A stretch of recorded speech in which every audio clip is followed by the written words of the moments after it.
Guided reading lesson 12, Wonderstruck. I am reading this book to my Year 5 class with permission from Scholastic.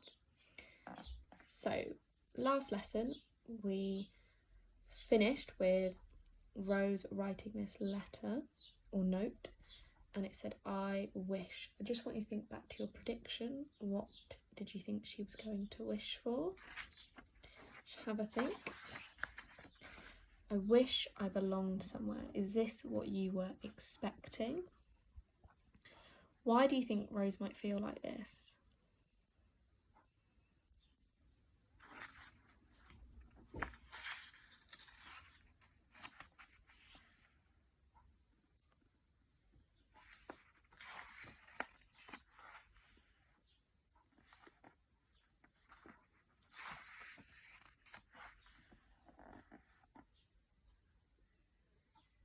Why do you think she's left her note there?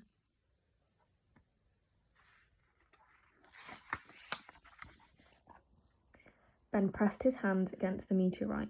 He loved how solid it was. He placed his suitcase on the ground, rested his cheek on the smooth surface and closed his eyes. He made another wish. When Ben opened his eyes and looked up, he noticed a mirror on the ceiling, reflecting coins on top of the agneto. Amid the silver change, he saw a small piece of folded paper. Before he could reach for it, he was jerked backwards away from the meteorite. He turned and found himself facing an angry guard who was gripping his shoulders and obviously yelling at him.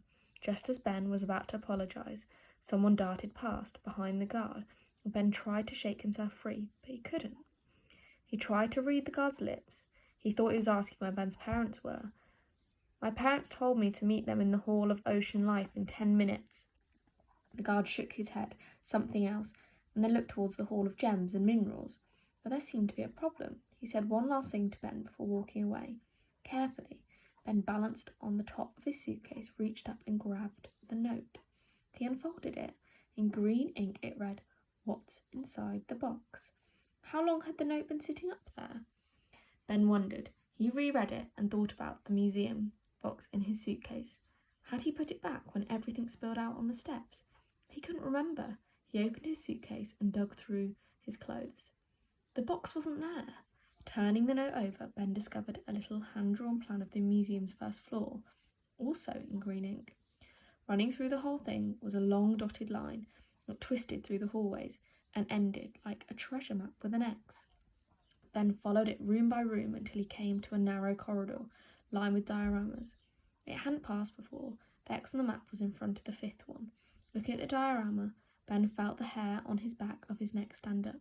His suitcase dropped from his hand.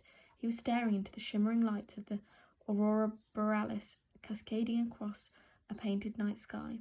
Beneath the blue light of an unseen moon, two wolves were running across the snowy landscape, heading right for Ben. A terrible shiver rippled through him. It was as if someone had cut out the dream from his brain and put it behind glass. Ben read the name of the diorama, written in raised gold letters. Wolf, Canis lupus, Gunflint Lake, Minnesota.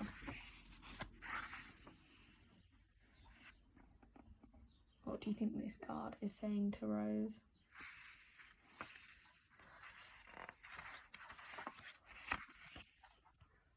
How do you think she's feeling in this part of the story?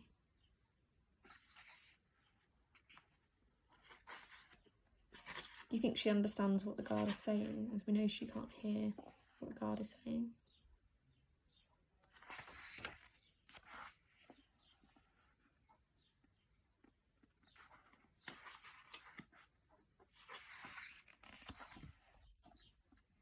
Ben felt his knees buckle. He stumbled backwards until he was sitting on the floor against the opposite wall.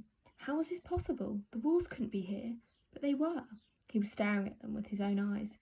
Someone ran towards Ben and helped him stand up. He was so disorientated that it took him a minute to realise it was a boy with the curly hair.